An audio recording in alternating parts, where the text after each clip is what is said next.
The students of ISG-I Cambridge curriculum are doing a project entitled The World in View of COVID-19, wherein they are interviewing personalities in Oman to find out their views about the situation currently.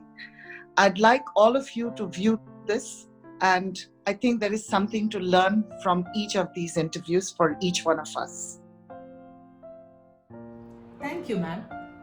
It takes a noble man to plant a seed for a tree that will someday give shade to people he may never meet. This quote truly describes our guest for today, our founder, Dr. P. Mohammed Ali. An accomplished and highly respected businessman, Dr. P. Mohammed Ali is known for a strong commitment to education and philanthropy. He has made significant contributions to the infrastructure development in Oman and India. He is regarded as a caring patron of the Indian expatriate community in the Gulf. Let us now witness the students of ISG International engage in a never-before interaction with Dr. P. Mohammed Ali. Thank you very much, sir, for having accepted our invitation for this interview. Our students will greatly benefit from this interaction with you. Over to you, students. This pandemic caught us all unaware. What was your initial response to the COVID-19 before it became such a huge catastrophe? We knew in December, January, we knew that it is coming. Firstly, when it happened in China and China has locked down, Wuhan is locked down, and the people who been traveling, as Wuhan is one of the biggest trading and manufacturing and industrial city, there are many people from various parts of the world who are there. So they all have to, when the pandemic have happened, they locked down the city and all of the people were going back to their hometown. And like that, it happened even in India. First case was in Kerala, where one of the Wuhan university student came back. That was the first knowledge, or first when they took it seriously. And definitely the Kerala government has taken it very seriously, and they have established some protocol and some control measures, some disciplines among in the public. But still, people were not taking it very seriously. I myself been traveling. In fact, as late as 20th of February, I've been traveling. During those period, I was in India, I was in Sri Lanka, I was in Maldives, and until 20th February, I came back here, and that is where I got stuck. And the situation in Europe getting bad. Italy and France and Spain, they got worse, and then it caught the world attention, and people started taking it very seriously on that. Yeah. How has your life changed during this pandemic? To what extent has it affected the way you work, socialize, and travel? I used to be a frequent traveler because of my businesses in the Gulf and the Europe and India and Sri Lanka and the Maldives. So I've been a frequent traveler, and having meetings, having to meet with the clients, having meet with many of the corporate clients, and developing businesses. So that the travel part has been stopped. We used to have the virtual meetings. It has given a new lesson to start how to work and how to use this situation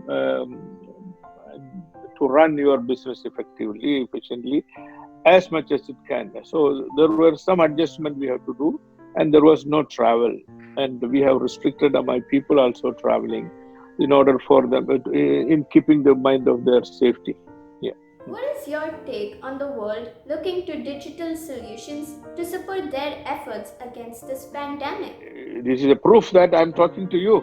We are all various locations sitting, and this is become a normal life. There are some limitation into these virtual meetings. meeting people in person, understanding their emotions, understanding their body language. These are all you will not do. You will not get to this in a virtual meeting. So, and in a meeting, it is a person to person is very important. Of course, many of the things can be done on a virtual space, and that will catch up. And it is been there, and now people have become aware, and now the infrastructure to support that virtual meeting that will be has to be enhanced in many of the cities and in our home and home places. That has to change. Who do you think is the most badly affected by this pandemic? And why do you think so? Who's mostly affected? Of course, in any calamity, the weaker section, weaker economically weaker, and you are the lot which is on the most safe people on this, and then because you are in the young and your adulthood. But the economically weaker people, those who are depending upon their daily wages, those who are employed or self-employed for their daily life. These are the people, and at the economically weaker section, at the lowest strata of our society, they are the most affected. The education system, they are affected also, but you are all coping up with the help of the IT. But still, it is not the same. Do you get the same feeling of a classroom teaching with the virtual teaching? You lose, you No, miss your definitely friends not. also. Yeah. Yeah. So the basically the most affected is the people at the lower strata, those who are depending upon their livelihood from their daily work. Those and the self-employed people, they have lost their opportunity to earn their livelihood, and they are suffering on this. And this is where our social activism, people who can afford, people who can support, should support them and give them a helping hand. How are you coping with the changed situation in your home front? And what is your advice to all the other families who are going through the same? As I told you, I always used to be in the mode, traveling place to place, meeting with different people of my executives and our business managers, face to face interaction that has stopped. But we are in contact with the telephones and the virtual contacts. That so we keep that as a very lively communication to basically to ensure them, to encourage them, and to give them that confidence. Yes, we are still there, connected, and we are supporting them. For me, it does not matter as an entrepreneur, as a chief, as a chairman. I don't have to be physically there, but although I used to be there, but I can get the business done. I can contact them on virtual basis also. That is possible. But still, I miss that human face, the person-to-person contact.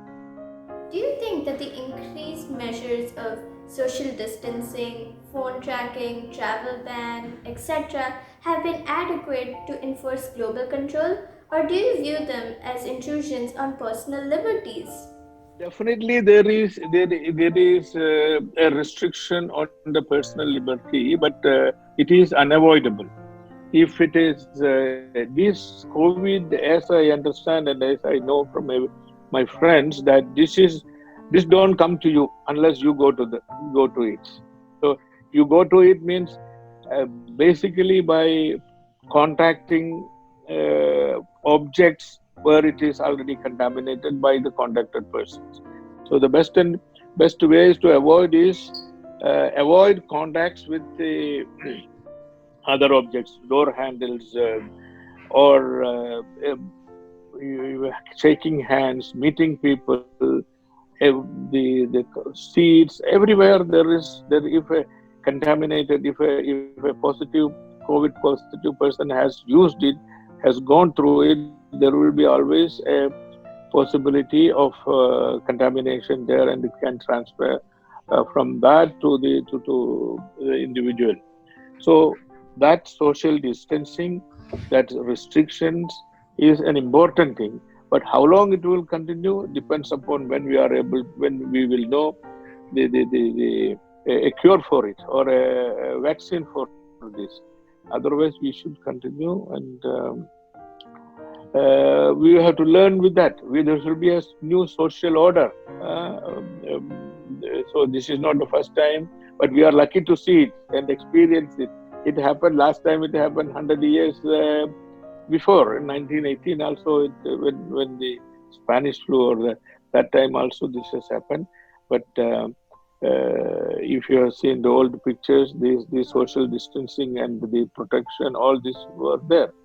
Of course, one has to live with that. Initially, it may be a little irritating that you may feel that they are encroaching into your personal freedom, but that is good for you. That is for the benefit of you. Whoever is imposing this, it is for the benefit of for its people.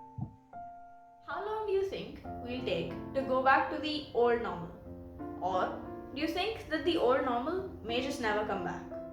No, I don't know. It depends upon what the scientists come up with. If there is a vaccine, of course, the normalcy will come to the normalcy quickly. If we have a cure, definitely there will be a confidence to the people. But till then, it is important that we have a discipline, and we have avoid this unnecessary travel, unnecessary contact, and unnecessary exposure by which you may get contaminated. That even the travel in public transport, public places, the restaurants, parks, wherever you touch, you cannot make sure that is 100% it's free from any contamination. So as long as you are not sure of its safety, and it is better to avoid. You be at your home, and I know there may be frustrations. You will learn to live with that. You may develop some other skills for maybe the cooking, draft, drawings, paintings, music, or other take up some lessons. These are things which one should do. And once the vaccine is comes, then things will everybody will come to normal life. Now it is a fear factor. Even if it is not there, there is a fear factor that which is stopping you, or which is uh, telling you to avoid this travel and transport and public social life. Do you think the long term trend towards urban living is likely to be reversed in the wake of COVID 19? I don't think so, because those who have lived in the urban settings, they will definitely will go back. They wouldn't want to be there in the village life. But one thing can happen: the people who wanted to migrate from the village, there may be a slowdown there. Otherwise, the reverse migration, I don't think that will happen, because they have their businesses, they have their education, they have their social setup. So, that will remain. They will, once the pandemic is, there is a severity is down, they will definitely will come back to the old normal. What are your views on the impacts we'll have on the economy, employment, etc.? And do you think that it is likely that there will be a change in the world order? The economical impact will be huge. See, now since the last 3 months, there is no human production, human value addition. Anything from a raw material, it is the human resources add value to that product, and it become a product, and there is a value addition. That value addition is the economy, the people, you get the salary, and that money you spent on your necessity, and that person then he produces. That is a chain of action. Now the ecosystem of the whole economy has been disturbed, especially on the travel, tourism, employment in the unorganized sector, small scale business. These are all have been affected. For anything, it is not one action. It is an ecosystem. When I say an ecosystem means, for example, for your school. In school, if you have to come to the teachers should be available. If the teachers has to be, and you have to come, there should be transport should be available. Transport should be available, then the driver should be available. And you have to pay the fees, then you have to have an income. Your father or the family should have an income. And this is a chain of action. So if whenever this ecosystem breaks, it takes some time to get everything put together, and then only these things will start working. Otherwise, the government have to support those affected people, and to make things still unworking. What message would you like to give us, students, during these difficult and different times? You are the young students. You are the lucky people that you can see this. You have all the hands-on experience of what happens in the case of a pandemic, so that you will know that this you can how to handle such a pandemic situation, how to cope up. These are all I think you should use as a privilege, a big lesson from the universe. It has come to you. Otherwise, you will never see such a lesson. You will never get such a lesson. So that is on the positive side. You have to take it, and you should be prepared how to overcome such a difficult situation in the future. And you should have that fear factor in each all these things. There is always a fear factor because of the so much of awareness is created, and always there is a fear factor for what will happen to me. That fear factor you should remove. You should be prepared to protect yourself. You should be equipped to protect yourself without that fear factor. You should equip, and you should protect yourself. And otherwise, if you are locked down, you cannot travel, you cannot go. It's a holiday. You may take learn some new skills, new lessons. Like I told you, the music, painting, art, cooking, all these things, and be more try to spend more time with your parents and at home, and know some of the life skills. And that way you are all blessed on this. Although there is some inconvenience, this is an opportunity for you to equip for all the youngsters for the future.